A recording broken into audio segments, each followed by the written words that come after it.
Hello, I'm Jason Breland, and over the course of this video I'm going to be explaining to you briefly about the pilot study we've conducted and the results we found. To begin with, the collaborative virtual environment we created was inspired because we saw many people who were working in virtual environments merely had a one-man show, that is, they were working by themselves, or they'd have a marathon where they work linearly. One person does the modeling, hands it off to the person who does the lighting, etc. As you can see with the two viewports here, the host is on the right and the client is on the left. They've joined together to work concurrently. That is, they're going to be working in the same virtual environment at the same time, on the same building. As you can see here, this is the hallway of the building we're going to be working on. Let's skip ahead a bit so you can see what I mean. You'll notice here the floor of the building. The two subjects are working with modules. Each section's broken up into about 4 foot by 8 foot sections, or repetitions thereof. Some are larger. And you can see they're holding shift and copying these objects just like in 3D Studio Max. In this way they can create one section of, say, marble floor and shift drag it to create multiple copies and fill up the entire floor. One of the drawbacks of this, however, is that each object has a unique identifier number and possibly a name. This can become very cluttered if many objects are present. In the future we hope to reduce the total number of objects so that there will be less clutter as far as object identification, and also for purposes of expediting the design process.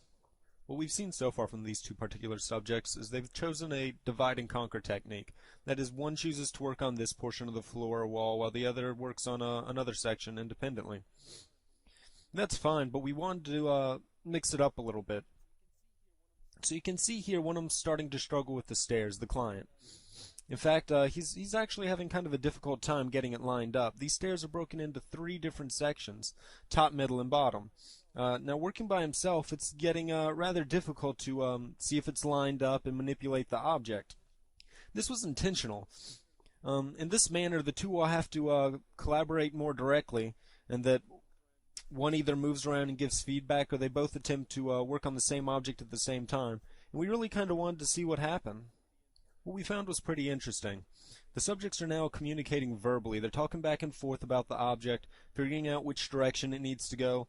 And what we found was, by having 2 perspectives, the 2 subjects could more quickly identify the problems and manipulate the object.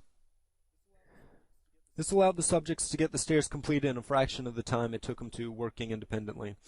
In addition, they felt much more confident about the task. They felt like, since they had another person working with them, if they got hung up on a small problem that they overlooked, the other subject would help them. In this way, there was a very positive mental response from the subjects while working in a collaborative environment as opposed to by themselves. You may notice that the dots and names of the objects are a static size. This becomes problematic as you zoom out. The object names and dots become more and more compressed together, and it obstructs the view. This can make getting the exact position and location of each object into the correct place very difficult, especially when you're dealing with large objects and you're having to make small, minute changes here and there, as was the case with the stairs. The subjects encounter a similar problem when dealing with the roof cap. As you'll see here shortly on the left, the client enters review mode, thus hiding all the dots and names of the objects. This allows him to get a more clear view of what's actually going on and how the objects meet up with the other objects.